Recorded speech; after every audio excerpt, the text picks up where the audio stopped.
Now, obviously, no news show can live without facts. Well, on this show, we want our facts to be fun, wacky, crazy, kooky. So to get them, we turn to Ricky Gervais, who collects his statistics in the manner of a popular game show. Hi, have you got time to answer a few questions? Far away, yes. Do you know Family Fortunes? Yes. I'm doing a 100 people survey. Now, Les Dennis's idea is to make it more topical, more upbeat, so if that's okay. Very worryingly, James Major collapsed at a night spot. Can you name something that would make someone collapse at a nightclub? Drugs? What, some serious sort of fucked up cocktail? Yeah. A couple of flatliners. Right, yeah. Some sweet sort of bass shit. Yeah. Bit of mental skunk. I don't know if you saw that guy who was on Who Wants to Be a Millionaire. Actually had 52 convictions, one of which was kicking a puppy to death.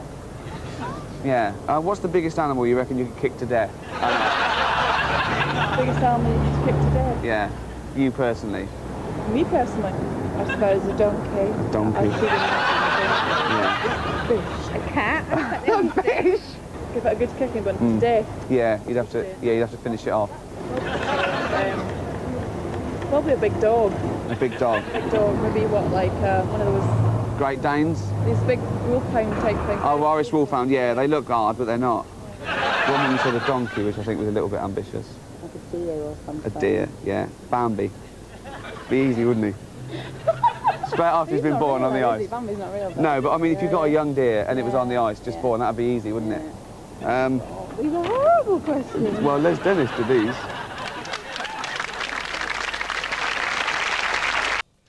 The French and us British share an alphabet, but we of course use it better.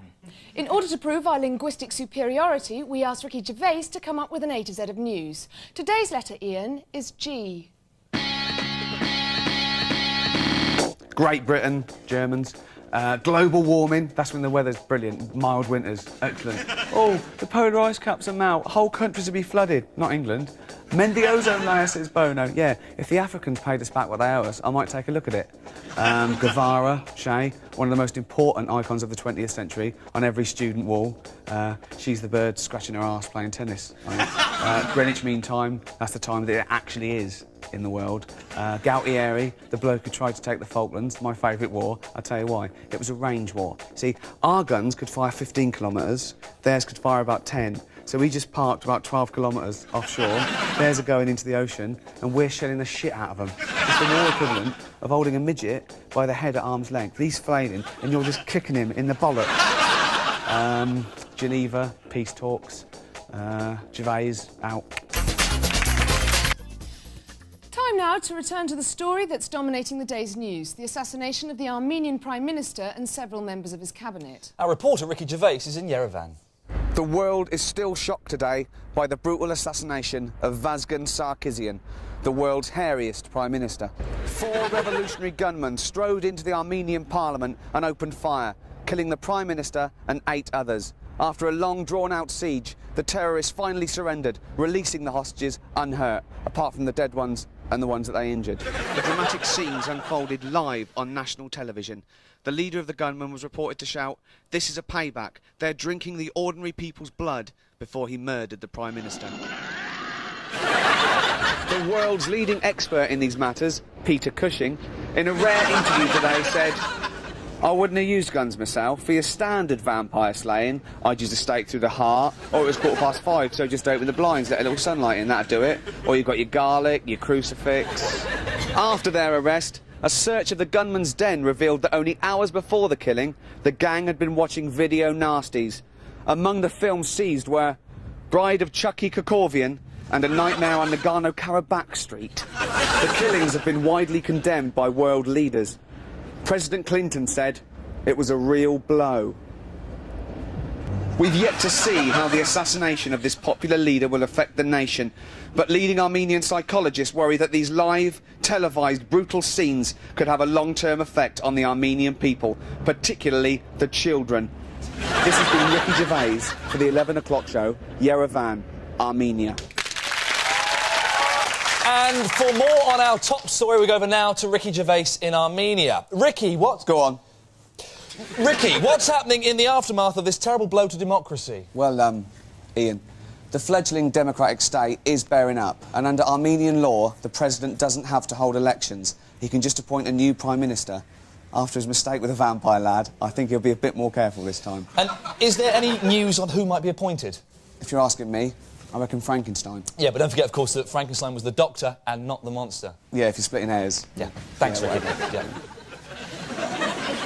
Now, the letter A has been all over the news today. There's been the Australian referendum, Halloween, and, of course, Ainsley Harriot's untimely accident. Please get well soon, Ainsley.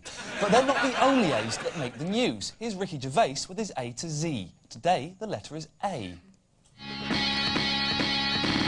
Arms race, armies, Armagh, in the news a lot, Ireland, I think. Africa, famine, always happening every year. Oh, we hit that, can you send us some more? Aid, Lenny Henry, Aidy, Kate, not a real war without her. I'm not being funny, right? Have you noticed as the starving Africans get skinnier, Dawn French is getting bigger, you know? Lenny isn't stupid enough to leave food parcels lying around before he posts them off. See, when Dawn's peckish, a truckload of grain and blankets, it's gone. It's like a Scooby snap to her. AIDS, still very big, but it's a simple rule. If you are going to have unprotected anal sex with a lad, and you are an intravenous drug user, say, that's fine. Just make sure you wash the arse afterwards, within a couple of days. Angela Rippon, Have I Got News For You, Angus Deaton, that's all the A's, I thought. But what other eyes are making the headlines? Here's Ricky Gervais with his A to Z of news. India, big place where students go instead of getting a job. Indira Gandhi, First Lady of India. She wasn't actually in the film, but she's Ben Kingsley's wife. I think Attenborough was trying to do like a minder when he says her indoors, you never actually see her. Indonesia, that's near there, I think. They're fighting now about something. Iran, the Gulf War, or was that Iraq? It was on late at night because the Americans own the rights to it, like the Holyfield fights. So we get it at 2 o'clock in the morning, and it was in black and white. Falklands was better. Israel, that's around there. They've had loads of rucks. The IMF, #1, disappeared. Independence. Oh, we want independence like Scotland. Go on then, you're on your own. Don't come crying to me when you're starving or getting invaded. Italy, they changed sides. Issues. England. I shouldn't have done I. We've seen his definitive A to Z of news and incisive reports, so who better to give us a roundup of this week's current affairs than Ricky Gervais?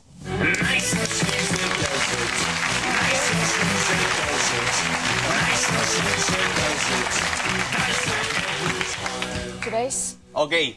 My mate's in. OK, calm down, Ricky. This is a serious news show. What grabbed your attention in today's papers? I'll be honest, I don't read them, but tell me what you're going to talk about and I'll tell you the score. What have you... Oh, I saw that thing you were talking about, the disableds getting up in arms about their benefit being cut and being means tested. And there was a fella on the telly. He was going, "Oh, I'm disabled." He wasn't disabled. He could walk. He wasn't blind. He was a funny-looking, weird little fella, though. He works. He's always worked. Those ones off Time Bandits. They're always working, especially this time of year with Panto and shit like that. But I mean, I want to know how they're going to means test him, see, because you've got a fella going into the DHS every week with a tartan blanket over his legs. We can all do that. I've done it. I actually claimed successfully for... I was pretending to be disabled. I was getting 300 quid a week. I actually successfully claimed for a new pair of football boots. That's how stupid they are. But I mean, the same as with deaf. Anyone can pretend to be deaf, can't they? So, have you seen The Great Escape? Yeah, of course. Gordon Jackson, he's just getting on the train, and he's been speaking German, gets on the train, suddenly the crowd goes, "Have a nice day," and he goes, "Cheers." Oh, he's fallen for it, you see, and he gets shot. I'm not saying shoot them, some of them are good, right? But when they come in, they go, "So you're deaf, are you?" And they go, "Yeah, I'm deaf." Right? "I'm lip reading." You go, "Here's your 300 quid, off you go." As they turn round to go to the door, you go, "Are you a bender?" They go, "No, I'm not," and you've caught them. And if they go, "Yeah, I am, do you want some?" You've still caught them. You can't lose. Do blind people still get 2 quid off their colour licence? Yeah, I think so. What if their family's watching it? They're having a laugh at our expense. Yeah, Ricky, can we leave the disabled stuff? It's just mildly offensive. Go on. What do you think of Tony Blair ordering that the Gurkhas be present at the cenotaph? Good idea. Send them in first in case there's any trouble.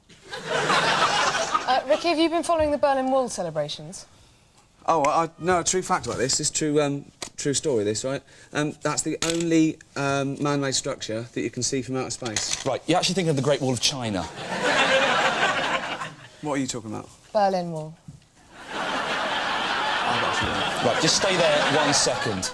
Now, Daisy, Yes, Ian. I was wondering, have you seen the new report on the terrible standards of social services across Britain? What, this one? Yeah, this is the one. I have, and it's shocking. And I, for one, would not want to be a mentally ill, old-age orphan in Hackney.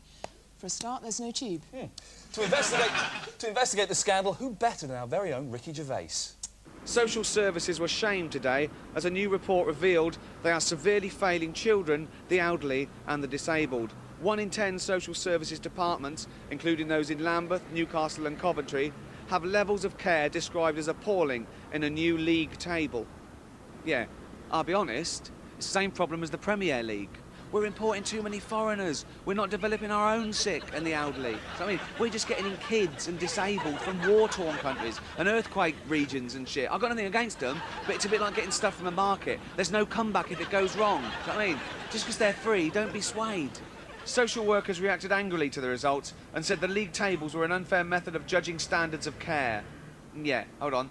Why should we listen to people who volunteer to give old men baths? They don't get any money for it. They shouldn't be praised. They should have their heads examined. What's really annoying is I must be the only bloke ever to be turned down for voluntary work. I think I gave out the wrong vibes at the interview. There was a big woman doing it and she said, "What particular areas of care are you interested in, Mr. Gervais?" I said, "I'll be honest, fatty. I want the richest, oldest, sickest ones. I haven't got all year, and it's not like you're paying me, is it?" The social services came under further fire as the BBC announced its brand new show, which will parade children in care in front of the cameras in a bid to get them adopted.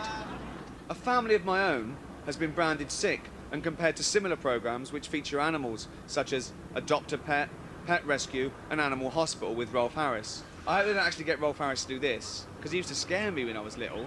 He used to go on about drowning, and he did that cartoon of a roll-through, yeah. That's not disturbing to a small child, is it? A 6-foot marsupial hopping thing with the head of a human. God knows what they made of his extra leg. And that, 2 little boys. One little chap then had a mishap, broke off his horse's head, yeah. Then pulled off his little mate's head and stuck it onto the neck of his wooden horse, and then sat in the corner laughing maniacally going, "Mummy, I've made a roll-through. I've made a roll-through." That's Rolf Harris for you. So, social services, yeah. The answer's simple. Don't get sick or old or disabled. Otherwise, it's on you. This is Ricky Gervais for the 11 o'clock show. London, again. Always. And for more on that disturbing welfare report, we go over live to Ricky Gervais in London. Ricky, will this report improve the standard of care in Britain? Well, Ian, the government seem reluctant to spend money, but it seems to me that it's down to the individual. And how should individuals go about helping? Well, take me, for example. My next-door neighbours in Reading, they're an old couple, and they had a lad like that Dustin Hoffman in Rain Man, and he wasn't allowed out by himself, and I said, "I'll take him out." So he went down the casino. I thought I'd make a mint, yeah? I said, "Bet 2 for good and 1 for bad." I lost 40 quid in 2 minutes. He was rubbish. So I was testing him. I was throwing down, like, toothpicks and going, "How many? How many?" He was looking at, I said, "There's 7. I can see there's 7 for me, you gimp." So I don't bother with volunteer stuff anymore. There's nothing in it for me. OK, Ricky, thanks very much. Oh, thank you very much, Ian. I'm the host, yeah. Now, as part of our jobs, Ian and I have to be on top of the news, and sometimes it's easy to forget that there are some people who don't take any interest in current affairs and haven't got a clue what's going on in the world. Please welcome Ricky Gervais. Nice and sleazy does it. Nice and sleazy does it. Nice and sleazy does it. Gervais? Donovan, Lee, all right? Mr. Lee. Sorry. Gervais, what portion of society are you going to offend today? Ah, you see, that's where you're wrong. I've turned over a new leaf. In fact, I want to have a go at you 2 skinny bastards for putting Vanessa through it last night. She has just split up with probably the only person in the world willing to shag it. And you call her a fat, greedy pig. Could be glandular. It's not. But it is just greed. But it's comments like that from glamorous people that can turn people anorexic. What if she is bulimic and she's binging away now because she's depressed? She'll leave out the vomiting bit because her fingers are too fat to get in her mouth. Her head's definitely too big to get down the pan, isn't it? And Dawn French. No, I'm joking. No, seriously. Sorry, Dawn. Sorry, Lenny. Lovely couple. Do you know, though, this is true, that Lenny Henry only got the role of chef because he was experienced in boning large amounts of pork belly. That's libelous. Cut that out. That's not what I'm here. Seriously, though, no. Did you get on with it then, Yeah. please? What is it? I've been doing this show a few weeks now, and absolutely nothing's come of it. I haven't got any voiceover work, opening supermarkets, not even Night Fever have called. So, and I need the money, so I'm going to do an appeal, right? Instead of sending to charities, send me £1. Okay? Because if all you sent me £1, you see, I could make good use of it. I won't waste it on blankets or an operation. Ricky, I'm going to stop you there. Sorry, we've got rules here. You can't just go on television and ask them to send you money. OK, not money. Do a line on the lottery and send me the ticket. And if it wins the jackpot, I'll split it with you. But if it wins the jackpot, they'll just want to keep the money themselves, not give it to you. Yeah, but they won't get on telly. I can get them on the show. Can you? No. I want to shoot off. Stay there, Gervais. In the field of news broadcasting, certain figures stand head and shoulders above the rest. But there's one news commentator who stands alone for being absolutely useless. Please tolerate Ricky Gervais. Nice and sweet it does it. Nice and sweet it does it. Does it every time. Right, Gervais, no excuses this week. We've got some papers for you. Do you recognise them? No, I've had a look. I told you last week I've turned over a new leaf, but you're still having a go, aren't you? Vanessa Feltz is too fat. Now Posh is too skinny. Do you know what I mean? It's just... It's not clever to just be nasty and take the piss out of people who might get upset and complain or even have a go back. It's much cleverer to take the piss out of people who can't fight back, like the old and the bewildered. There's a story here. Yeah, it's got the camera here. Right, look at that. Just married. He's 91 and she's 41, I think, OK? And they married to avoid inheritance tax, right? I don't think that's the only reason.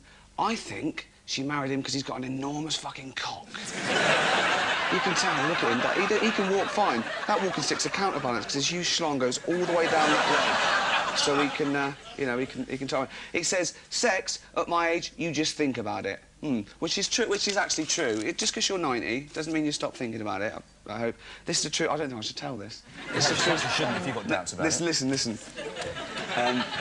God, a friend of mine, Tony Scott, I can say his name because he doesn't do it anymore. He was a psychiatric nurse in this place just outside Reading, yeah? And one day, this middle-aged woman came in with her father, who was actually 90, and he was getting a bit of a problem. He was losing it a bit, and he was forgetting to dress, and they had a teenage daughter. And the final straw was that he used to fry bacon and rub it around his genitals so the dog would lick it. But what I want to know was why did he have to cook it? What sort of a fussy dog is that? Oh. Here, boy. Go on. Lick the bollocks. What? Lick the bollocks? Why? You're a dog, that's what you do. What's in it for me? You know what I mean? Make them taste nice. Like what? Bacon, right? Yeah. Cook it first. Streaky? Of course it's fucking streaky, I'm 90. But the final straw was when the family found their crafty cat sticking a little word of the original on his cock. Right, I'm going to stop you there, Gervais. That is out of order. Listen to Ricky Gervais. Don't applaud him. Don't applaud him. Really, he really isn't worth it. Unbelievable. And now, calm down. As our turbulent century draws to its close, we bring you the second of Ricky Gervais's special reports on the ideas that have changed our lives forever. Tonight, the impact of Freud.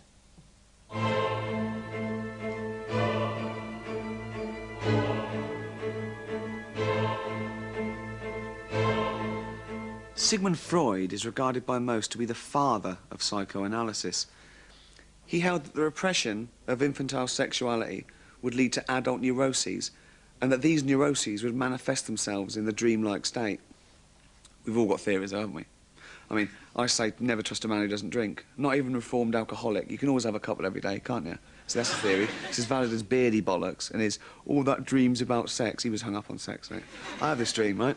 I'm driving a tube train in and out of a tunnel, and I'm going fast because I'm panicked because my nan's on board and she's giving birth to my girlfriend, actually. And my dad, who's the station master, is really angry with me and he's trying to stop the train with a flag. It's not a flag, it's like a big salami, and he's going to punish me. And I get really nervous and I spill my milk all over the place. I suppose Freud would read something into that. Next week, Karl Marx. Commie bastard. Now, Daisy, have you heard about the plan to start a new European super army? I think it's a brilliant idea. It'll be a great combination of the efficiency of the Germans, the stubborn resolve of the French, the passion of the Italians, and the blinkered stereotyping of the English. Good point, Daisy. But is it really that simple? Here's Ricky Gervais with his report. Last night, Margaret Thatcher attacked plans for a combined European defence force. I got a lot of time for Thatcher. She gave us the glory years, and she's a good lad. But she's wrong on this one, and I'll tell you why. A combined force would be amazing. England leading the whole of Europe into battle. It'd be like the rest of the world 11. I'd play a 4-4-2 formation. Obviously, up front, us and the Germans, we are the best at war. Controversially, I would have had the Israelis up front with us. They love a ruck, but I still think we've got to keep them and the Germans apart. Still a bit, ooh. Some people say Israel isn't in Europe. If that's the case, then Dana International should give us back our trophy. Behind them in midfield, Spaniards, they're hard. Fight bulls, they throw donkeys off roofs. Belgians, no. Luxembourg. Austria, they got hard people. Arnold Schwarzenegger, Hitler, of course. He wasn't so much hard, though. He was just horrible, wasn't he? Yeah. Lady Thatcher's fears were echoed by America, who feel this combined force could undermine NATO and compromise Allied missions, such as the Kosovo conflict and the Gulf War. Yeah, the Yanks are probably worried that if we don't let them get involved, they won't be able to shoot our planes out of the sky by mistake. The Dutch, I'd have them in the team. They like a fight when they're not too busy wanking over animal porn in a dark room staying off their tits. My mates went to Amsterdam last year, this is true, yeah? And they were in a video shop, and there was one lot of videos, pregnant woman shits on dwarf, then babes love horses, then the bottom one, just in plain paper, was extreme perversion.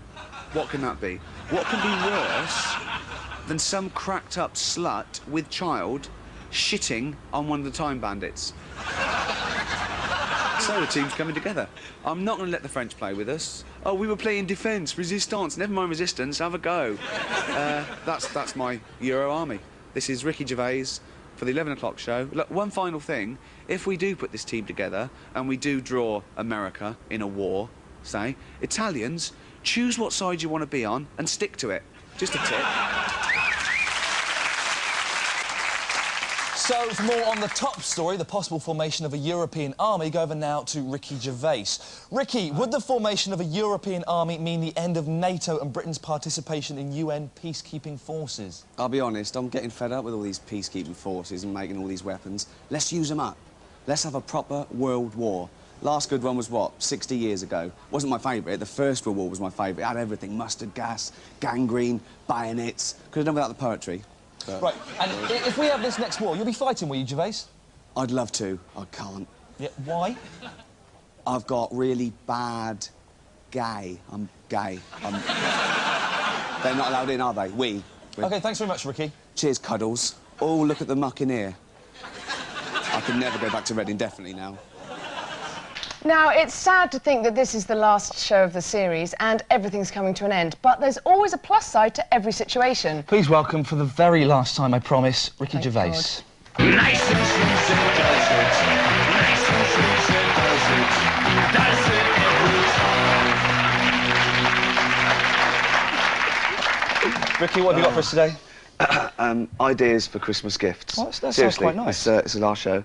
You're going to see a lot of stuff on telly about unwanted pets, and a puppy is for life, not just for Christmas, which is true.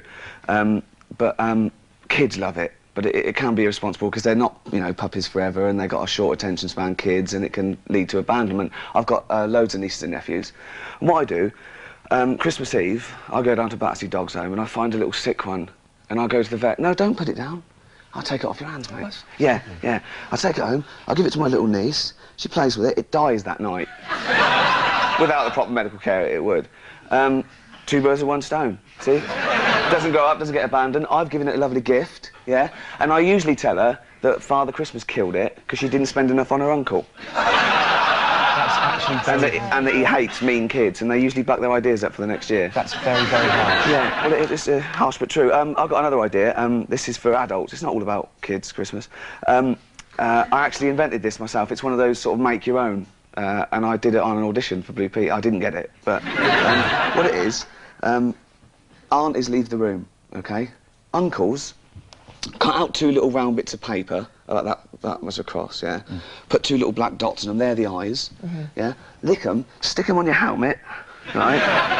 pull back the foreskin, rotate the cock about 90 degrees, and open and shut the jackpot. It looks like a little goldfish. A big goldfish. A pike. It's like a pike.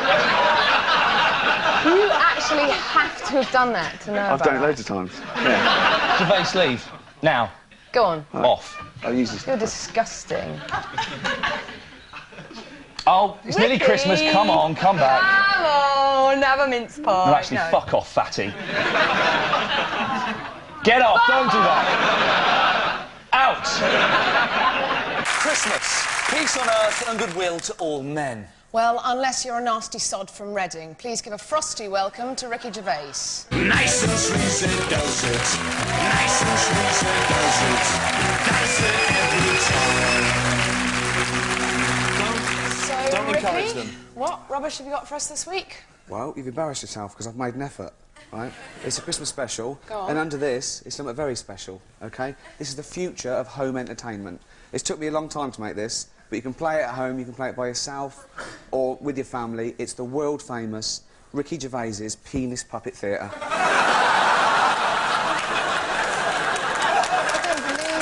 Don't applaud that, I please. really want you to play this at home. All you do is... You just Ricky! dress... What? You weren't expecting that, were you? No, I can't use mine because it's not in equity. I have to use a stunt one, OK? Here's one. One for the phone. Just wrap your John Thomas in tin foil. That's obviously Robocop. Little tricorn hat and cape. Dick Turpin. Or Dick Whittington. Or Dick Whittington, but I didn't want a cat involved again. This took me a long time. That's Schlong John Silver. Do they get any better than this, or is this the standard we've got? Waiting for Gonad. Not a lot happens, but there's two involved in that. I've got the boys involved. I know you don't like it. You're thinking it's not for the family and that ladies can't play. Well, you're wrong, you see. You get a nice little desert scene there. And, What's that? that's a donut to represent female genitalia. A little headdress. Oh, come on. Lawrence of the Labia. Fuck off.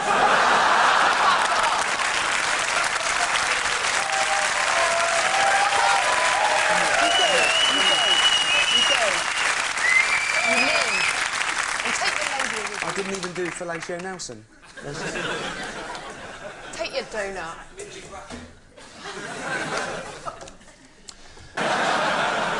But will we all get what we want? Not if Ricky Gervais has his way. Hello?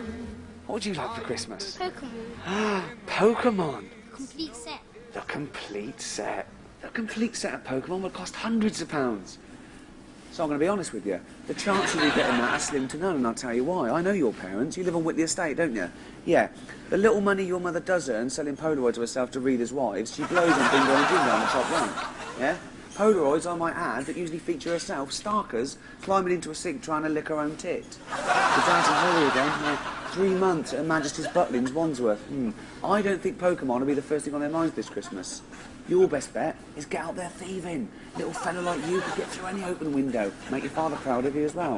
If you haven't got the bottle for that, you could pimp for your fat, prosy sister. Take commission, obviously. Get us some new customers willing to pay more than a £5. I'd start the blind first. No, you won't be getting Pokemon. Sorry, but what sort of Santa would I be if I just got your hopes up, you know? You should set your sights very, very low in life and do the lottery. Merry Christmas, kid. On you go. Now, just time to see how the nasty bearded bastard's getting on. No, not Bill Oddie. It's Ricky Gervais' sleazy Santa. Hello. And what do you want for Christmas? PlayStation. PlayStation? You're from the orphanage, aren't you? Yeah. Can you imagine what sort of public expenditure that would be for poor kids like you to play Crash Bandicoot? It's enough of a strain on social services feeding and clothing you. And I don't really think it's the taxpayers' fault that you haven't got parents, is it? No. What you'll be getting this Christmas is the shit stuff or broken toys that rich kids got last year, board games or something. And don't be fooled by the compendium. Ooh, 99 games. Yeah, a chessboard with Ludo on the back, dice and a pack of cards. Brilliant.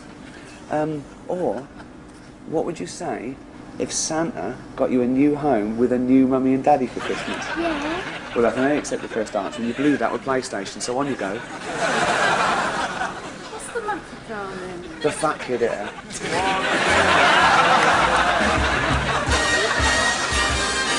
And now, with the new millennium finally upon us, Reading reject Ricky Gervais looks back at some of the landmarks of 20th century social history. Tonight, women's rights. See you after the break.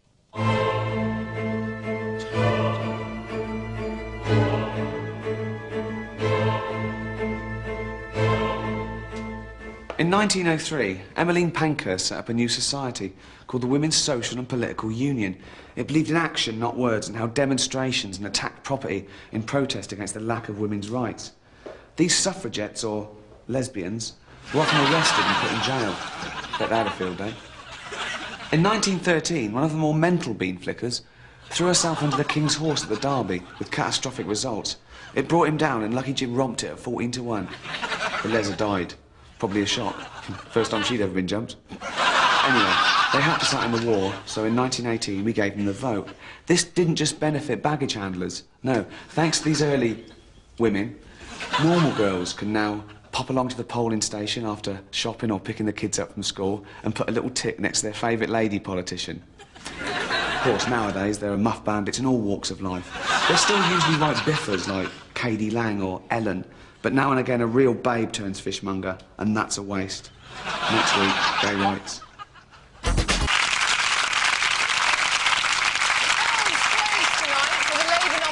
For London Mayor. Here with his report on the campaign race is People's Choice Ricky Gervais. Today, the ballots closed as the Labour Party voted on who they believe should be their candidate for Mayor of London. Despite recent setbacks, it seems inevitable that whoever wins the Labour Party nomination will be voted in as Mayor. So let's have a look at the candidates. Well, Frank Dobson, beard, he's out. Ken Livingstone looks like one of his newts and talks like one of them metal frogs off the Smash adverts. That leaves Glenda Jackson. She is a woman, which is a shame. But she gets my vote, and I'll tell you why. She didn't mind getting her tits out on film. A quality I respect in a mayor. I wouldn't want to see him now. Probably like a couple of spaniel's ears. But in Women in Love, they were on the turn even then. She was like 40. But they did the trick. The film was disappointing, though. When I rent a video, an 18-rated video, directed by Ken Russell and called Women in Love, I don't want to see two fat benders wrestling. Same thing with Babe. That wasn't what I was... And Babe 2, Pig in the City... That turned out to be a documentary about Dawn French. The most embarrassing moment when I took back a video to complain about it, it was in Reading. Turns out I just read it wrong. I thought it said Schindler's Tits. I thought, ooh, German sounding, filmed in black and white, probably a bit of dodgy housewife home movie. And the blurb on the back led me up the garden path. It said, magnificent, have a box of tissues ready. I used about 2. Anyway, whoever's voted in mayor will be really powerful. They can do what they want in London, teach gay in schools and have dwarves in the police force. Good luck to them. This is Ricky Gervais for the 11 o'clock show outside the GLC and the wheel thing. London, obviously. But first, in his continuing series on social history, Ricky Gervais examines his gay rights. See you after the break.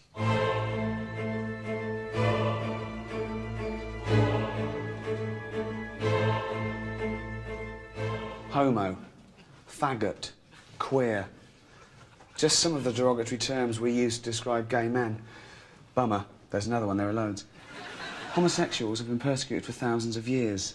Against God, against nature, against the hand dryers in Baker Street toilets. That was 2 o'clock in the afternoon. In the 1960s, as pride in the gay community grew, acceptance was now the threat to the moral majority, and raids on bars where these chum boys hung out were frequent.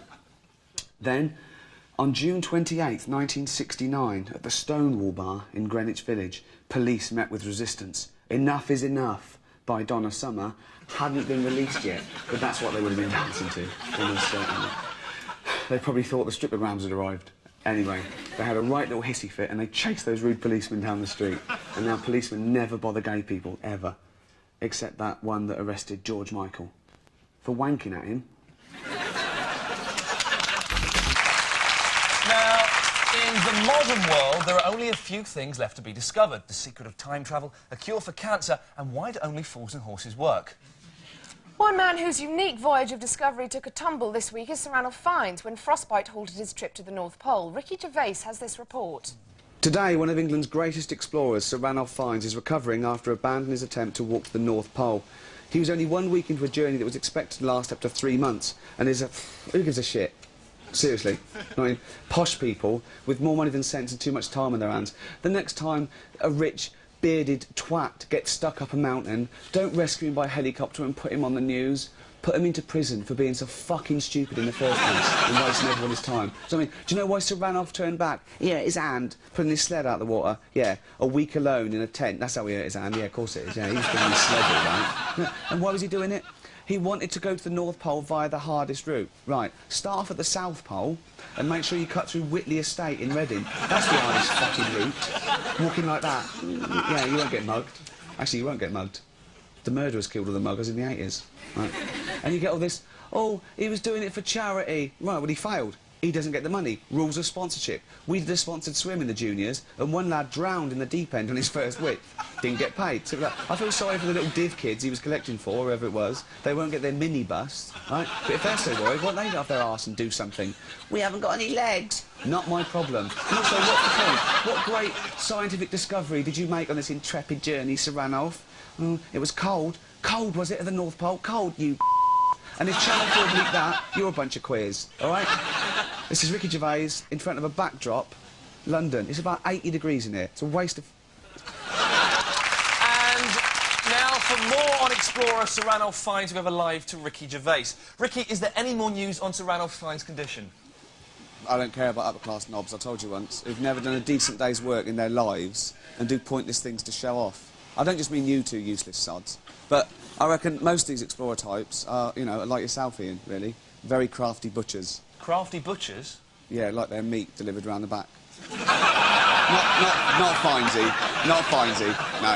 No, like, you know, like Captain Scott in the Antarctic. They got stuck without enough food, so Oates said, I'm going outside, I may be some time. The ultimate self-sacrifice. But who do we hear this from? The survivors. How do we know that happened? I reckon Scott and the rest of them bullied him out of the tent. That's what you reckon, is it? Well, yeah, they probably said, if you don't leave the tent, Oatesy, without your balaclava, we'll tell everyone you wet the sleeping bag and you tried to bum us in our sleep. It got him to leave, you know what I mean? I think he made the right decision. Mind you, if he gave him that easy, he probably was a bit of a chutney ferret. Right, I'm going to stop you there, Gervais. Thanks a lot. Yeah, whatever. Now, if you're looking for informed, unbiased reflection on today's news, you don't need this man. But here he is anyway. Please acknowledge Ricky Gervais. Nice and sweet it does it. Nice and sweet it does it. Does it every time. Lee, don't ever just do it. So, Gervais, what have you seen in the news? Not doing the news. I'm going to use my, no, shut up, platform on television, national television, to launch a new venture. I've invented another game. And this one, I hope Waddingtons are watching, because this is absolutely brilliant. Now, is this anywhere near as good as Ricky Gervais's penis puppet theatre? Hilarious. It's better. Yeah. It's better, honestly. Right, this is Ricky Gervais's Tip the Balance, OK? Tip the Balance? Yeah, it's a game for 2 or more players. Like that, right? No, listen. Let's have a go at this. It's a simple game. You just got a simple scale there. OK? And all you have to do, there's a little rule book here, and there's only a couple of rules. All you've got to do is fill the bowl and tip the balance. Fill it with what? Fill it with anything you want. You can piss in it. Listen, you can vomit in it. You can... He'll be good at it. It'll be hard to beat. If you do play against Ian, just remember, if he comes in to play like this, he's cheating, because it's got to be your own. OK? I'm sorry.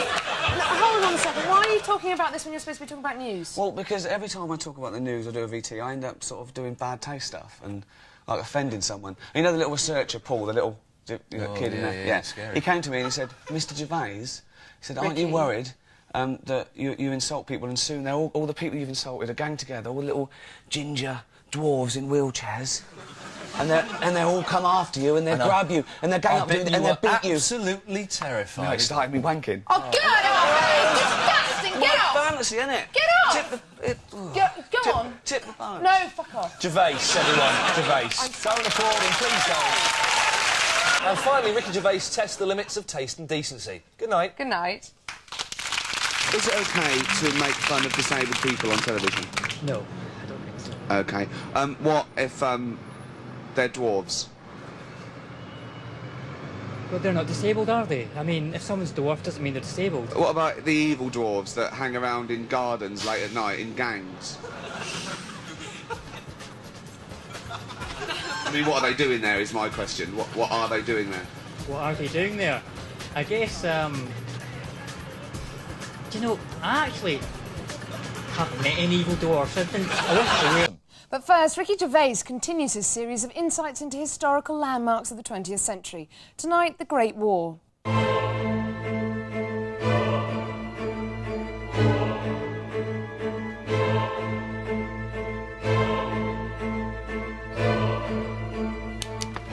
In 1914, the First World War divided Europe into two opposing sides. The Central Powers, Germany, Turkey and Austro-Hungary, and the Allies, Britain and her empire, France and Russia. Oh, and from 1917, America. This was a trench war, and despite advances in weaponry on both sides, it raged on for 4 long years. We are the dead. Short days ago we lived, felt dawn, saw sunset glow, loved and were loved, and now we lie in Flanders fields. I'll be honest, if you had a gun in your hand instead of a pen, you might be alive today, and the war would have been over by Christmas. Christmas! Oh, it's Christmas. Let's have a game of football in no man's land. Good goal, Fritz. Word of advice. Next time you find yourself up against the Germans in a big field, don't pick sides, pick up bayonets. When do we meet them in Euro 2000? June, is it? Don't let Southgate take one. David Blunkett has issued strict new targets for schools in an effort to improve levels of education. Here's Ricky Gervais with his report. David Blunkett vowed today to close any school which fails to reach new GCSE targets. Under the controversial new scheme, schools that miss these targets will be closed down, renamed, and teachers will have to reapply for their old posts. Good. They're obviously shit at their jobs. In fact, most teachers are shit. I don't entirely blame them. I blame the kids as well. They're thick. And there's fuck all you can do with div kids. So why bother, in my opinion? It's throwing good money at bad. Give them till they're 6 or 7 to see if they're good at anything, and if they're not, get them started in crime, or get them a job packing shelves in a supermarket. That way they'll have a decent wage by the time they're 40. The worst teachers are PE teachers. Mine was called Mr. Morris, yeah? And if you forgot your football shorts, he didn't make you play in your pants. No, he thought pants were unhygienic. He'd make you play with nothing on your bottom half. To be fair, he wasn't a hypocrite. He imposed the same rules on himself when he forgot his shorts. He forgot his shorts every week. His catchphrase was, "Nice tackle, boy." That wasn't his only catchphrase. He also had, "You don't wash it like that, boy." Give it to me. I'll do it. It wasn't often, it still is. My nephew goes there. He's only 13, yeah? And he came in before Christmas, yeah, true story, with blood on his shirt, and said that another boy had cut him with a penknife, yeah? My sister goes down to school to see the teacher and asked her why the other boy wasn't punished. And the teacher said, "Oh, he's from Kosovo, and he's had a really hard time. His father was shot and his mother was beaten up in front of him." And my sister said, "Served him right for moving to Reading." This is Ricky Gervais, the 11 o'clock show, London. Earlier, we reported on David Blunkett's plans to close underachieving schools. And for more on that story, go back live to Ricky Gervais. Ricky, have you found out any more about David Blunkett's plans? No, but I've got an idea for headmasters of shit schools, right?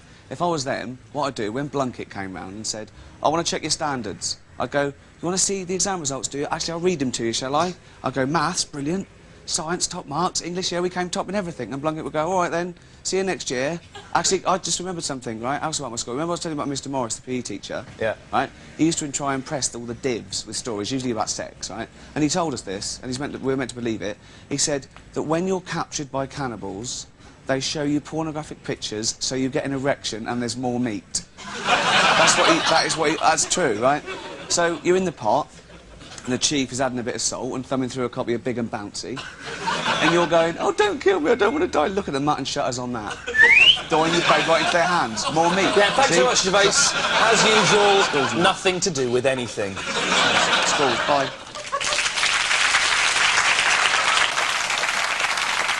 Now, if, like me, you get a strange tingle whenever you see an ugly, fat, bigoted man talking bollocks, then you'll share my joy at welcoming our next guest. Or if, like me, you think Ricky Gervais is a prick, you'll go and put the kettle on. Ladies and gentlemen, Ricky Gervais. Nice and sweet it does it.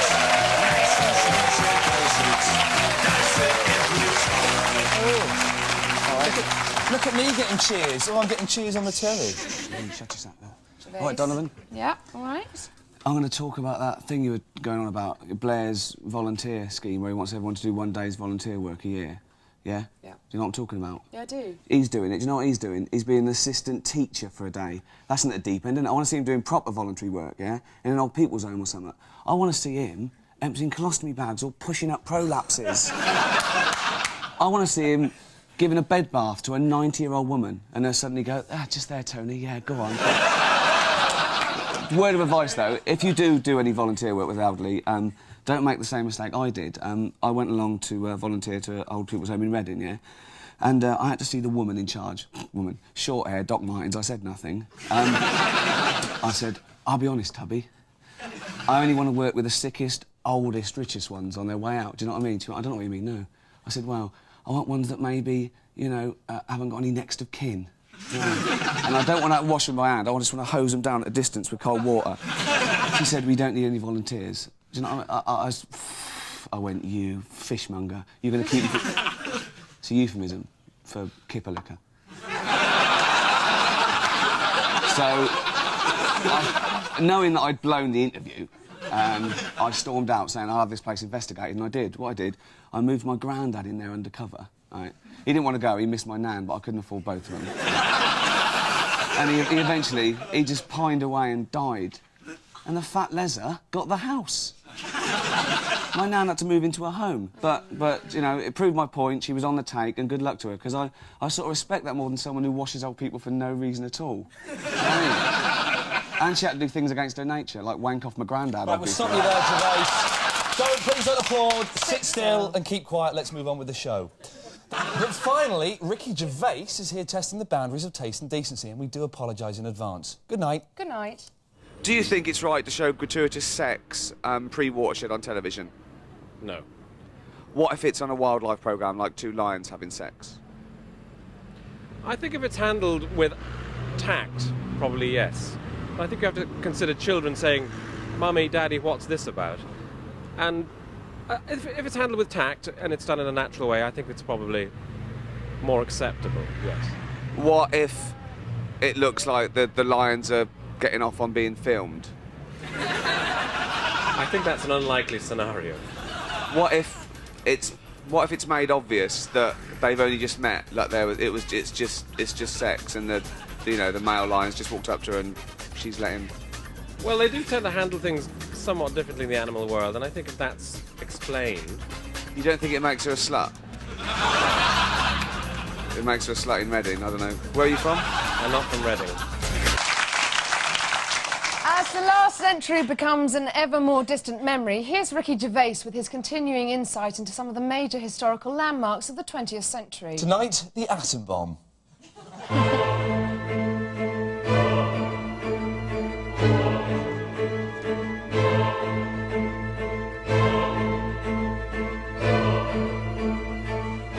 In 1905, Albert Einstein published a paper in which he stated that light could be imagined to consist of discrete bundles of radiation, and described the photoelectric effect, by which certain metals will emit electrons when illuminated by light of a given frequency.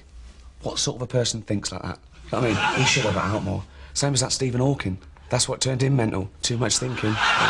The universe is expanding. Yeah, of course it is, Stephen. Watch a bit of telly or something. Robot Wars is on. You like that, don't you? Anyway, using all this theory, to be fair, they did actually build a bomb and they dropped it on Japan and won the war. Well done. Then you get all these bleeding arts. Oh, the effects are still being felt today. It was excessive. No, sorry. They came hard first, and America gave them the thrashing of their lives. They should have picked on Switzerland if they didn't want a proper fight. The lesson is simple. Don't pick on America. It's the hardest country. Daisy, I say Switzerland, you say... Chocolate, money, snow, and yodelatio. And mad cow disease? In Switzerland, no. Well, Ricky Gervais has this report. Scientists in France and Switzerland indicated for the first time that cows with BSE are getting into their food chains. New findings came to light after Switzerland introduced a test that detects BSE in the cows. Ah, unlucky frog boys. Serves you right. I bet they're not going to be so fussy now about what they eat, are they? Fussy, that made me laugh. They wouldn't eat our mental cows, but they will eat frogs, snails, and horses. How did that get started in the first place? Some French bloke wandering round his garden 100 years ago in a beret, going, I'm starving. What will go nice with these onions? What's that slimy thing? That's a snail, Pierre. Can you eat it? Well, not really, no. Give it a go. What's that thing? A thing.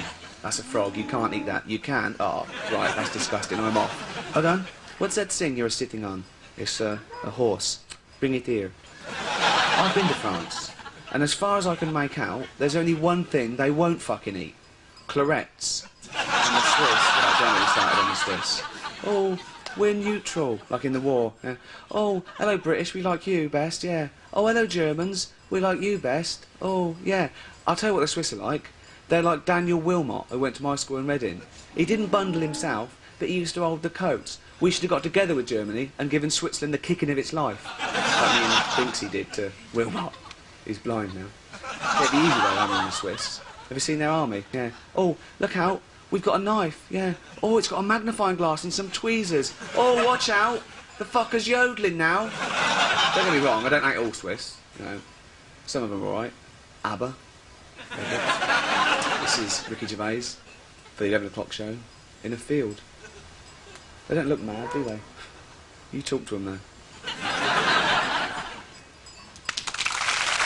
Earlier in the show, we reported on the breaking news that BSE has been discovered in French and Swiss cattle. Now go back live to Ricky Gervais for more on that story. Ricky, is there any more news about these worrying developments? No, but I've got an idea to get the French out of this mess. I don't know why I want to help them, but, you know, that's the sort of bloke I am. What they should do is give the beef to the hungry and the homeless.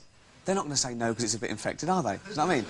And it serves two purposes. They have a decent meal, and then when the BSE kicks in, they won't worry so much about their miserable life. Right. And Ricky, how exactly does that work? Can you tell us?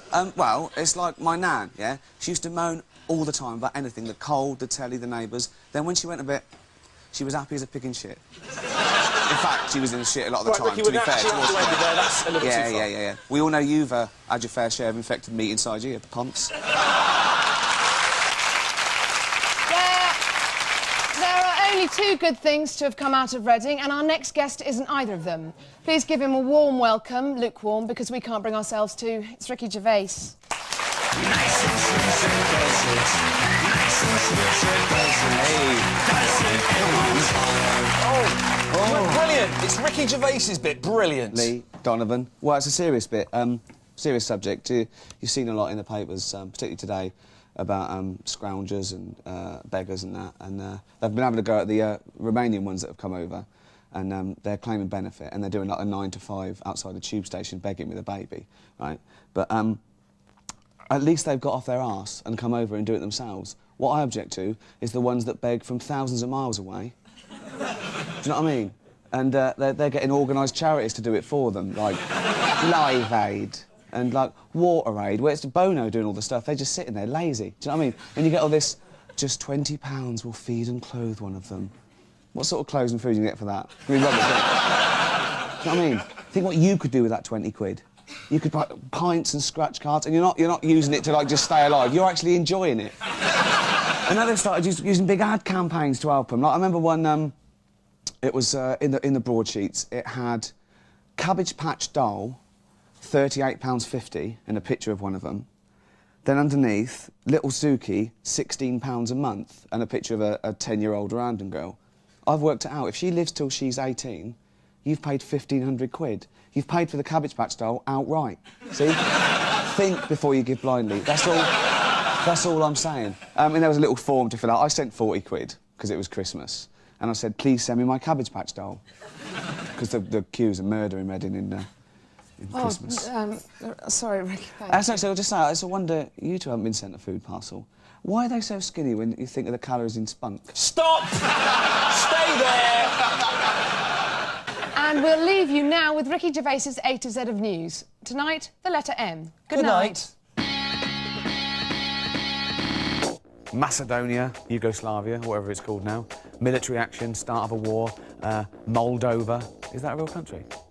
Mongolia, that is. Mir space station. They bought that second hand, didn't they? Morocco, always get them in the World Cup sweepstake, don't you? Or Saudi Arabia. Mad cow disease. Maggie Thatcher. Mad cow, see? Molum, she's the one with the big podgy face and the headband and the earrings. Or was that Simon the Bond? Milligan, Stephen, Tory MP, found dead, bag on his head, orange in his mouth, laced with amyl nitrate, wearing tight. I'll be honest, I think he was wanking. Michael Hutchins, George Michael, Millennium, Mattersons.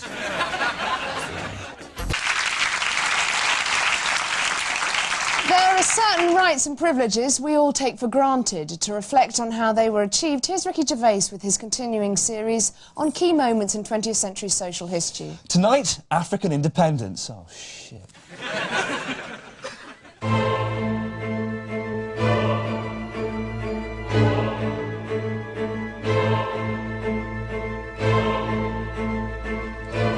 The 60s and 70s saw Africa gradually gain independence. Britain alone handing back 8 countries from colonial rule.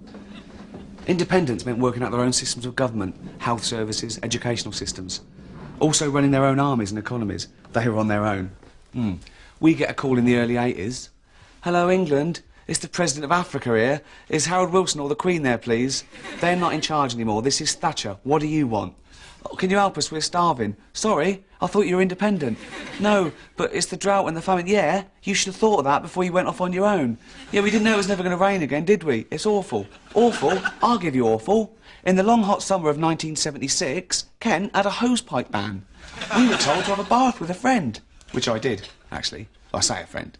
It was more a friend of my granddad's. But 10 quid's a lot to a kid in Reading. Anyway, all the Boomtown Rats, they're not doing anything. What about all the fighting? Sort it out, or we're sending Michael Caine again. Good lad, Thatcher. I didn't have to wash him. The government announced today that schools will have a statutory responsibility to encourage teenagers to abstain from sexual activity. Here's Ricky Gervais with his report. The government today announced new guidelines for sex education classes in schools in an attempt to clarify what is and what isn't acceptable. They're keen to avoid a repeat of the outrage caused a few years ago when many schools were thought to be promoting homosexuality. Do you remember that book? Jenny Lives with Eric and Martin. It's about a girl living with her 2 gay dads. My teacher, Mr. Morris, brought back a very similar video from Amsterdam. Didn't have the girl involved, though. Teachers in our school, though, I don't know if they were, like, embarrassed or just lazy. They wouldn't tell us about it themselves. They just put on one of those little films. I mean, I didn't learn anything from that because of all the giggling at the naked man with a long beard. Weird teacher, Mr. Grant. But he liked doing lessons in the nude. That's up to him. And he'd never bother with all this, oh, and when you meet someone you love and how to woo a lady. No, he'd cut straight to, be honest, boys, at the end of the day, you wouldn't want that up 'em. Am I wrong? And he'd always talk in, like, analogy and euphemism. He'd say, when it's Christmas, say, boys, and your gift sacks are a little bit full, and you're tired of your old toy, Harry the 5-legged spider, well, it's time to jump on the banana boat to Grimsby Harbour. And we go, what? He'd go, well, when you smuggle in your single-barreled pump-action yoghurt rifle to Anchovy Bay, yeah, a fish supper's nice covered in daddy's sauce, but remember, either keep the safety catch on or aim high. You go, sir, what are you talking about? You go, when you're tired of wanking, you actually get to shag a bird, wear a Johnny, or give her a pearl necklace. A pearl necklace. Oh, God. Come on her tits, you digs. And he'd always end with, oh, and don't be queer, it's dirty.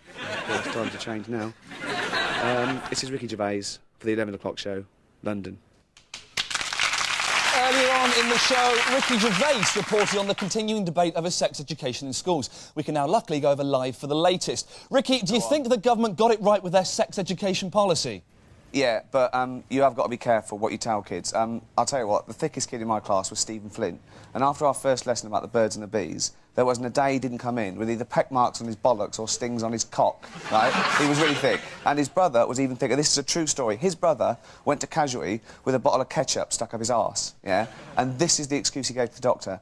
He said he'd come home with his shopping and he put them on the doorstep and he realised he'd forgotten his keys. So he climbed up the drain pipe, and as he was up there, his trousers and his pants fell down, and he had to let go and fall, and of course the bottle went straight up his arse, right?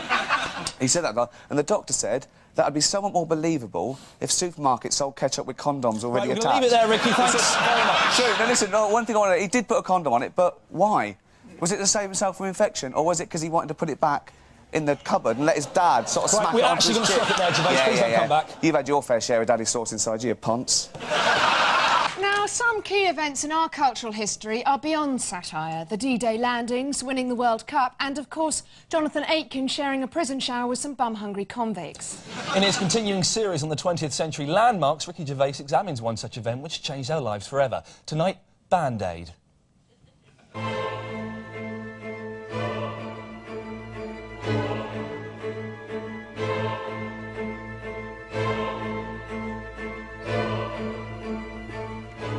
Christmas #1 of 1984 became the biggest selling single of the decade. It was for famine relief, was by Band Aid, and was called Do They Know It's Christmas. It was inspired by a trip to Ethiopia by Bob Geldof and Midge Ure on Christmas Day the year before. The Africans really hadn't made much of an effort. There was no tree, no fake snow, no glitter. They were just lying around in the dust. It was a real down atmosphere. And Bob turned to Midge and he went, "Do they know it's Christmas or what?" And Midge went, "That might be a good title for a song." Bob went, "Yeah, we could release it as a single and give all the money to the Africans." Midge went, "Well, not all of it." Bob went, "Well, yeah, they're starving." Midge went, "Well, steady on, you know, see, a bit mean from Scotland. Don't get me started on that." Then they organised one of the most memorable live events of all time, watched all around the world and involving only the biggest, most impressive stars. Live Aid the concert raised literally millions for famine relief, and all out of the kindness of one man's heart. He even got the Boomtown Rats to play, because they were still a big draw in 1985. Gordon Brown's budget also delighted Labour's traditional supporters yesterday by including a £20 billion increase in health spending. For the full implications of that decision, here's Ricky Gervais with his report. Today, the government began their initiative to pump £20 billion into the NHS over the next 4 years. This huge increase in spending is intended to counter recent accusations of crisis in the National Health Service. Crisis? I'll give you a crisis. I went to hospital in Reading before Christmas, yeah, and I saw the doctor and he gave me the once-over, checked my bollocks, gave me a rectal examination. It was horrible. And then he went, "You're fine. Who did you come to see again?" I went, "My nan." He went, "Oh, she's in Ward B." It's not funny about him. So I went up to Ward B, and there was my nan with all the other people in the ward, yeah, all connected to these ECG machines, yeah, like pacemaker things. And it had big signs everywhere, "Turn your mobile phone off now." And the reason for that is if it rings, the signal affects the machine, and it can make them jump out of bed. You know, that's nothing. You take in a TV remote control, you can get a Mexican wave going. Brilliant. On a serious note, could I just say that I think nurses are brilliant. Quite seriously, you don't get paid enough. And you do things I'd never dream of doing, like emptying other people's bedpans and washing old men's cocks. Bad example, but I wouldn't empty bedpans. Anyway, and also this silly cliche that all nurses are air-headed, sort of pretty dolly birds. Rubbish. Most of them are fucking pigs. The one I had in Reading when I was in there for about a week, yeah, she had a face like a blind cobbler's thumb, right? You know they usually slip bromide in your tea in hospital so you can't have a quick... She didn't need to. She just left a photograph of herself by the bed. Kept the rats away as well. But she was leaning over me once, fluffing my pillow, and I thought I'd be nice to her. And I went, "Oh, that's an interesting perfume." She went, "Oh, thanks." I said, "Oh, let me guess, is it called Come to Me?" She went, "No." I went, "It smells like fucking Come to Me. Wash your hair before you get to work in the morning." This is Ricky Gervais, the 11 o'clock show, Reading. That's the private one.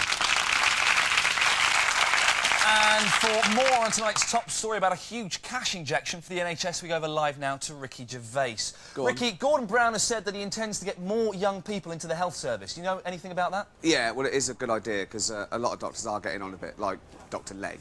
I mean, should he really be practising at his age? I mean, mind you, he must be doing something right, because, you know, Mark Fowler's looking good in it, isn't he? I mean, how long's he had that? He must have called that a Grange Eel, didn't he? That's tough as luck. I think that's rhyming slang. Right, Ricky, moving on if we can. Has there been any indication as to exactly how the money will be spent? Well, Gordon Brown said that a large amount will be spent on training. But it's a true story, this annoys me. My mate, yeah, Don Wilmot, he did 7 years training, he gets into practice, and then after 2 weeks he gets struck off. One minor indiscretion, and all that training wasted. He actually slept with one of his patients. But it's just a shame, because he was a fucking good vet. OK, stop you there, Gervais, thanks very much. It was a girl rabbit, he's not queer. If you want to know the truth, there's only one place you can get it, from the mouth of the common man. Here with the word on the street, please welcome Reading's answer to Huggy Bear, Ricky Dean Gervais. Nice and cheesy does it. Nice and cheesy does it. Does it every time. Here comes trouble. You're right. Rock up your Ricky. sons, it's Ricky Gervais. Well, Ricky Dean. Well, today, right, we launched our official website, which you've already heard about, the 11 o'clock show website, and the producer wanted me to come on and tell you all about it. He even said I could do a bit longer than usual. He didn't actually use those words. What he actually said was he'd like to expand my slot. But he's a funny bloke. Does he touch you as well? Filth in there straight away. He is. He's weird. Everyone I know thinks Ian's like a smug, wimpy twat, right? But no, but at least he's like that in real life as well. Because Daisy, look, she's sitting all demure and lovely. You see her about 11 in the morning in the office, stomping around with a special brew, trying to get someone fired because her bread pudding was cold. And she does this awful thing when she comes in, and she goes, a dustman's blow. It's not a dustman's blow, it's this. And then she goes to the runner, clean it up, bitch. You can check out the web, quite seriously, on www.channel4.com/11OCS, 11 o'clock show. So, but what I want to talk about is true stories. They're obviously urban myths, like, you know, it happened to them. I'll tell you one that's on here, right, that you'd have been told by a friend, and I'll tell it like it's always told. My mate, right, he was having a wank, yeah, and he was naked on his bed, and he had a Walkman on, and his eyes shut, and he came and finished and split all over it. And then he opened his eyes, and he see his mum has been in and left a cup of tea and some biscuits. That didn't happen, did it? Let's look at that. So she's come up the stairs. Oh, he can't hear me. Let's have a look why. It's because he's wanking like a monkey. Bless him. I know what I do. I leave this tea so he knows his mum had come in and see him come. That won't be disturbing. So Give me a semi-telling exactly, story. Very erotic. And then he wakes up and goes, oh, Mum saw me wanking. I hope I don't tell anyone. And I've got some actual facts off. This is my favourite fact. Well, I've got to go soon, but this is my favourite fact of all time, right? Montana mountain goats will sometimes butt heads so hard that their hooves fall off. So, right, ready? That bird's mine. Now I'll fight you for it.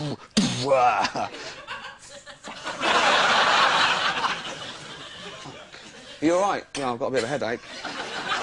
Oh, do I win then? No, you don't win, do you? Did you know about this? Well, I had no idea. I've lost my fucking feet. Someone should have told us. I've got one more. One more sorry. We'll move on quickly. Polar bears put one paw over their nose when hunting to be completely camouflaged. You made that up. That's true. That is rubbish. It's true. It's true. It's absolutely true. You see a polar bear, it's like that, right? It does that, right? But I want to know how they knew. They must have been all sitting around one day and they're going, I'm fucking starving. Crept up on a rabbit, ran away. Why? I just can't think. And the rabbit goes, I can tell you. They go, can you see us? Well, I can see how many there are of you. I say, how? He goes, you'll kick yourself. Go on. Rabbit goes, it's your nose. I go, it's the nose. It's black. Can you see us now? No. Right. There's your Ricky Gervais. Stay there.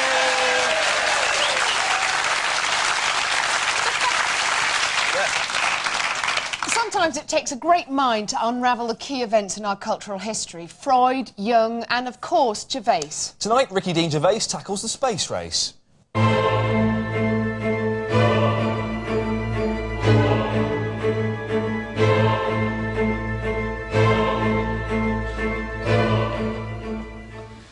First blood in the space race went to the Russians, who in 1957 launched Sputnik 1, the first artificial Earth satellite. Then Sputnik 2, which had on board the first living creature into space, Laika the dog.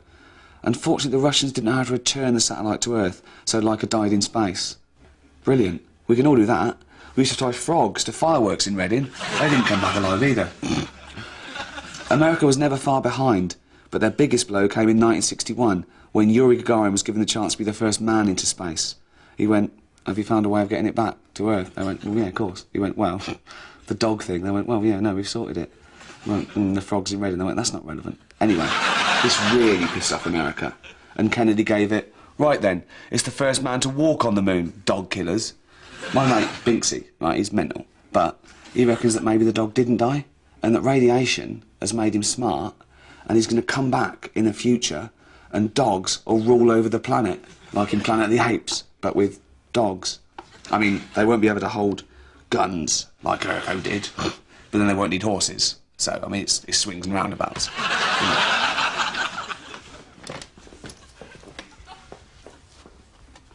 Can I borrow this for a minute? A Home Office report has revealed that conditions in Britain's prisons are worsening, leading to fears of riots throughout the system. For less on that story, here's Ricky Gervais with his report. The government was accused of endangering the public today, as it was revealed that many prisoners released with electronic tags are violent and many have reoffended. This latest crisis in the prison service comes on the 10th anniversary of Britain's worst ever riots at Strangeways Prison. Do you remember those riots? I remember watching them as they happened with my nan on telly, yeah? And it's been on the news for ages, yeah? And all these prisoners are on the roof and they're ripping up the slates and they're throwing it down into the yard and they're going berserk. And my nan went, "Look at them, and awful. They should be locked up." We put it in the hand. That we had to. It was the last straw. My mate actually did some time in jail in Reading. Jail. He only did 6 months, but when he got there, he had to share this cell with this horrible, fat, sweaty perv called Grizzly. And after about an hour, Grizzly went, "Two things you got to remember, right? Never grass and be nice to me." And I went, "Yeah, right, yeah." He said, "Right, and now we plays mummies and daddies." And I went, "Oh, fucking hell." And Grizzly started undoing his trousers and went, "You can be daddy." And my mate thought, well, actually, you know, that's the better role, at least, right? And then Grizzly went, "Now come over here and suck mummy's cock." Reading jail, of course, most famous for the trial of Oscar Wilde, sent down for lewd homosexuality. Legal now, of course. But the trial was interesting, because the judge went, "Right, Mr. Wilde, you stand accused of willful bumming. How do you plead?" "Not guilty." Well, I must say, there's a lot of talk. Well, yes. But if there's one thing worse than being talked about, it's not being talked about. See, that's what I'm talking about, Oscar. That sounds a bit bent in itself. Oh, come on, no. And when you went through customs at New York, the officer said, "Have you anything to declare?" And you said, "Nothing but my genius." Yeah, well, there's nothing gay about that, is there? No, but when they actually looked in your case, they found a butt plug, some poppers, and the best of Eurovision on video. Souvenirs. Come on. I must tell you, if you're found guilty, we're sending you to Reading. "No, not Reading." "Yeah, exactly." "Oh, come on. I'm not a mass murderer. I'm a bender." "Caught ya." "Oh, yeah, you did." Oh, I looked into that one. Every time I opened my mouth, I put a foot in it. My foot in it. You said a foot. I meant my foot. Take him away. And that's a true story. That's what happened. The only bird he ever did. This is Ricky Gervais, the 11 o'clock show, Reading. And for more on that story about prison reform, we go over now live to Ricky Dean Gervais. Ricky, what should be the priority for prison reformers? I've got one idea. This is sort of personal, just in case I ever go to jail.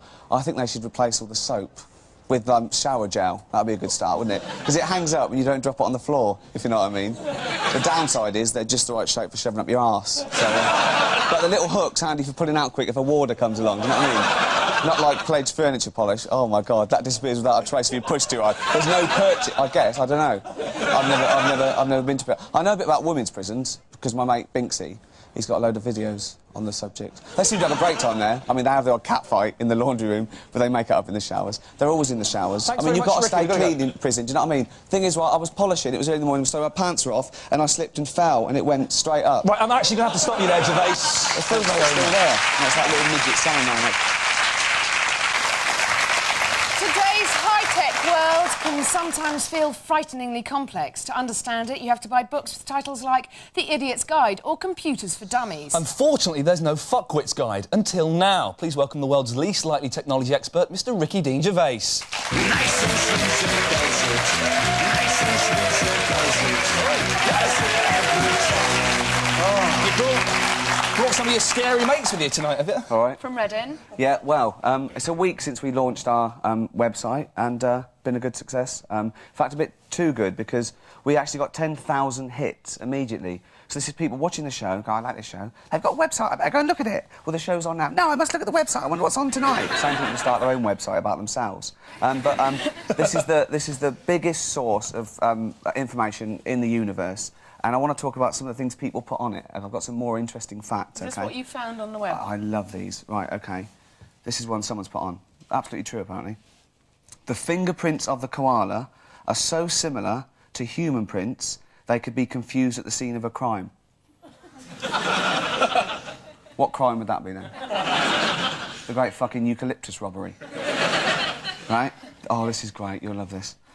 You can lead a cow upstairs, but not down. That's to do with the fact that their joints are backwards. But think of the poor bastard who found it out the hard way.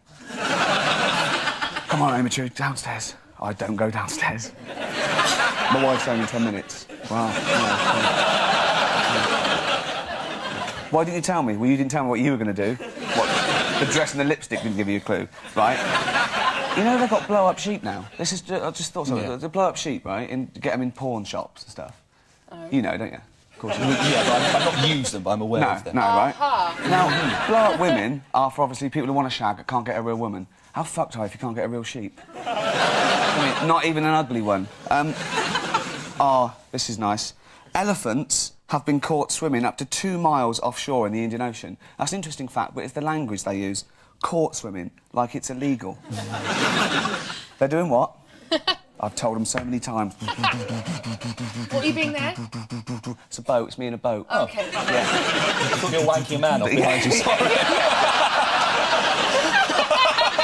A huge So I rudder. stand there A with huge that- rudder, yeah. All that surf, right? So go on, you're in your boat. What are you doing? Nothing. Are you swimming? What's that? Beach ball. Look how far offshore you are. 50... No, it's about 2 miles, isn't it? Did you see the sign, no swimming? Then why are you swimming? We forgot. Elephants never forget, come on. So you got a man there, right, by the French window, and he's been bludgeoned to death, and all the detectives around there, like, yeah, he obviously came in through the French window. Quincy turns up, and they go, it's OK, Quince. It's OK, it's an open and shut case. Some blokes broke in and costumed. Quincy goes, oh, yeah, it was a bloke, was it? They go, well, yeah, fingerprints are everywhere. He goes, oh. No, she's obviously ruled out the possibility of it being 5 koala bears standing on each other's shoulders wearing a long coat and a trilby hat. They're probably pawns in the game, though. See, what I think is they send these little koalas out to do the crime, and Mr. Big, the big koala, he's getting stoned in a eucalyptus tree, and they come to him and they go, oh, Governor, Quince is onto us. Why? All the fingerprints. Well, you should have worn gloves. Well, we didn't know. Anyway, what's Quincy doing investigating crimes? He's a pathologist. No, but he's also a top detective. He's not. He's a nosy fucking cunt. Gervais! There's a Ricky Gervais. Man. Finally, we leave you with thoughts to carry you into a carefree slumber. Here's Ricky Gervais questioning the ideals of taste and decency. Sleep tight. Good night. If you had to do one of those things had to happen, lose your little finger, stab a fish to death with a knitting needle, or get caught wanking. So the fish with the needle. Stab the fish with a needle. Yeah. What if it's a very expensive, it's a koi carp, it's quite a rare fish? OK, what would you rather do? Lose your finger, kill the fish with your bare hands, or get caught wanking? With the bare hands. So the fish? Yeah. OK, what if you get caught wanking by a girl you quite like? You quite like her, she's quite nice. She says, don't you do that, I'll do that. So kill the fish. What if you had to lose a little finger, bite the fish to death, or get caught wanking by an attractive lady? Wanking by the attractive lady? Yeah. OK, thanks very much. Okay. Cheers. There are certain rights for which we'd all take to the streets and demonstrate. Freedom of speech, sexual equality... And the freedom to enter owls from behind. Is that right? No. On the anniversary of the death of Martin Luther King, Ricky Gervais examines the struggle for civil rights. It's because they're dying.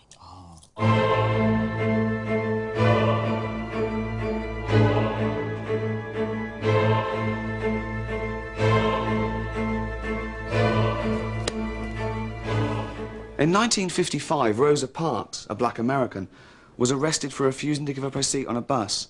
This event is thought by many to be the catalyst that sparked the civil rights movement. Black people were still discriminated against in all walks of life, and it seemed that in some countries, particularly South Africa, things would never change. Then, in 1982, 2 men, Paul McCartney and Stevie Wonder, sang Ebony and Ivory, in which they expounded that if black and white can live together on the piano keyboard, I don't know why they sang piano, but the point they were making was that if different types of wood can be put next to each other, then racism is wrong. Did the trick. No, there's no more racism anywhere, ever. Power song. Michael Jackson. It doesn't matter if you're black or white. I mean, he chose to be white, but it doesn't matter. It's not easy being green. Kermit's nephew, Robin, off the Muppets. He didn't know what he was talking about. I haven't thought this through. Sorry. The government announced today they're going to help nurses, teachers and first-time buyers get a foot on the bottom rung of the property ladder. Ricky Gervais has this report. First-time buyers and lower-paid workers are to receive interest-free loans to buy houses under plans outlined by John Prescott today. The Deputy Prime Minister is particularly targeting teachers and nurses as the main beneficiaries. Nurses have responded by saying that increased salaries would be more appreciated than cheap housing. Yeah, I bet it would. That way they'd have more cash to blow on fags and gin, wouldn't they? And they could carry on shacking up with a different student doctor every night. They wouldn't need a place of their own. That's if they weren't complete mooses. Jo Brand, she was a nurse, true, a psychiatric nurse. That wouldn't be frightening, would it? So, you're mental, are you? Oh, no, I'm better. I was lying about the aliens in my nan's cock. There's a nurse at the mental home in Reading, yeah? Makes Jo Brand look like a supermodel. Seriously. Face like a burglar's tool bag. The mentals don't sit around in their own shit wanking when she walks in the room. No, they shit themselves, all right? They just can't get an hard on. Big, ugly kipper licker. The other nurses call her the polar bear. Not because she's, like, dressed in white and weighs half a ton. No, it's because she likes to get her face covered in hair and fish. You know what I mean? And teachers, don't give them cheap houses. You've already given them jobs they're shit at. You let them go at 3:30 and they get 3 months off a year. Oh, it takes us that long to do the marking. Bollocks. I know the teachers at my school used to do the marking, hung over 5 minutes before the bell. And they just get an exercise book and they wouldn't read it, they just look at the name and go, right, Don Wilmot, useless tosser from Whitley, D. That stood for div, right? And they go, oh, Damien Lensbury, that nice posh boy from Caversham Heights, A. And that stood for A Swatty Puff. Yeah? I used to get C. No idea what that stood for. If you know what it stands for, just put it on a postcard, yeah? What you think the word is. Send it to Channel 4, London, SW1. It'll go straight to the ponce in charge of Right to Reply. This is Ricky Gervais, the 11 o'clock show, Reading. Earlier on in the show, we reported on new housing benefits for teachers and nurses. For more on that story, go back live to Ricky Gervais. So, Ricky, it's good news for nurses and teachers, then? Good news. Oh, yeah, teachers and nurses. Oh, we're not paid enough, and we do a public service. Public service, yeah? If you're handing out freebies for public service, there's birds in Reading who feed their smack addiction by doing leisure stuff, animal stuff. That's work. I want to see every teacher have to do 1 day in King's Cross in their fucking tweed jackets and elbow pads, on their knees, sucking dirty old cock before they get a home loan. Then I respect them. Right.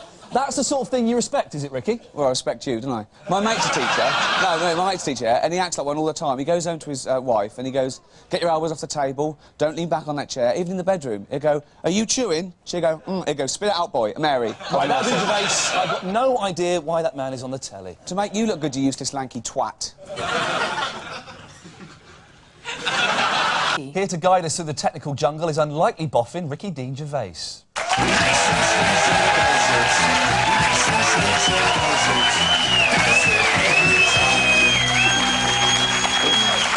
to have you in the studio again. Hey.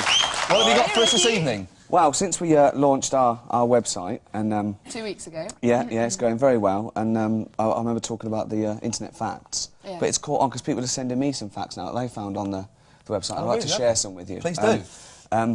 Genuine facts. Apparently, if you feed a seagull Alka-Seltzer, it explodes.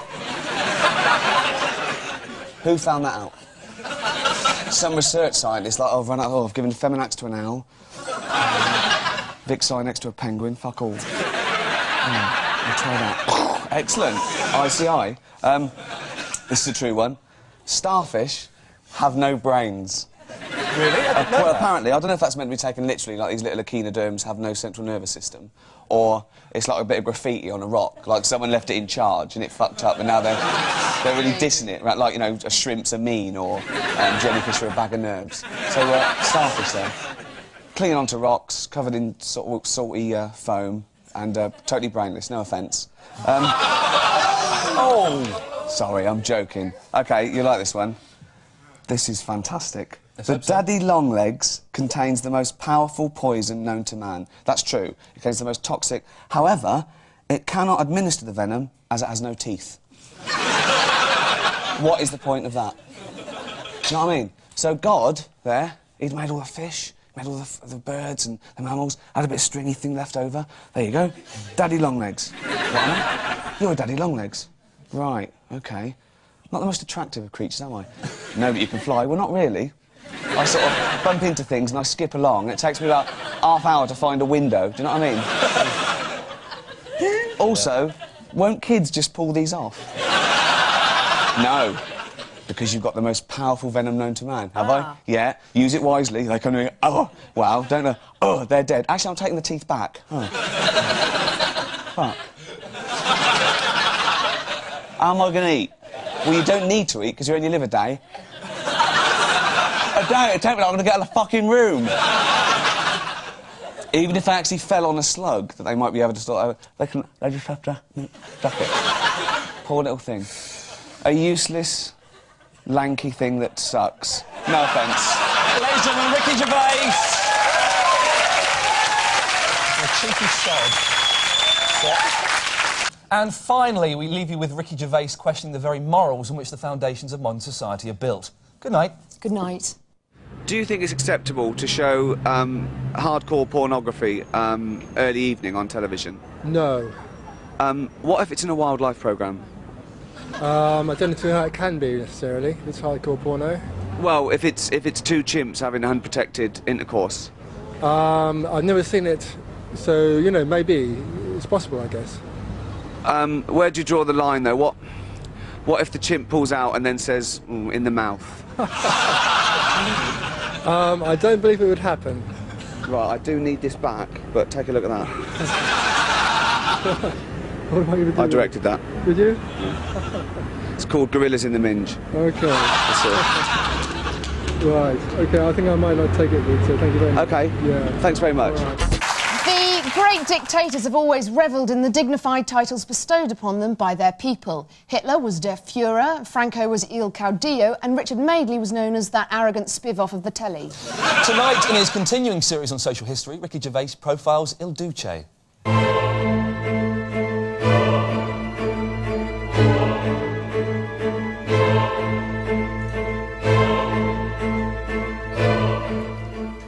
Benito Mussolini was born in 1883 into humble beginnings. His father was a blacksmith and his mother was the local schoolmistress. But she was a looker, like him in a black dress. In fact, to avoid confusion, he shaved his moustache off. He was a schoolteacher himself for a year, but in 1902 fled to Switzerland to evade military service. Perfect credentials for an Italian leader. As founder of the fascist movement in 1919 and Prime Minister from 1922, he became known as Il Duce, or the leader, and was Italian dictator from 1925 to 1943. He invaded Ethiopia. Ethiopia. You're brave. Intervened in the Spanish Civil War. Yeah, Civil War. And conquered Albania. Oh, you conquered Albania, did you? You're hard. Let's have a look what happened when he had to go at us. He ran away. In fact, let's take another look at this great Italian leader. Ran away from home, ran away from the army, ran away from us, resigned in 1943, that's sort of running away, and was then shot and killed running away. In fact, the only exercise the fat fucker ever got was running away. That's a leader.